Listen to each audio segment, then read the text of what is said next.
भाई आज गोटे कथा भल से बुझीगली आ कथाटा भी सत जे आम दुनिया को कमजोर होगी आसते कमजोर होगी ही जीवा ना धन दौलत नहीं आसते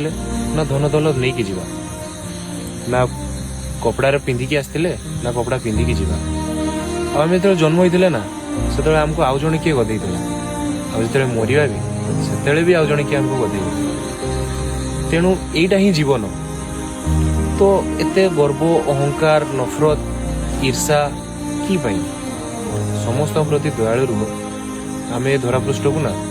किसी सीमित समय पे आसचे जी समय भी अच्छे ना आराम से रुह पूरा माँ बापा को खुशी रख भले रुह बुझी जाओ मु तो बुझीगली तुम्हें भी बुझी जाओ।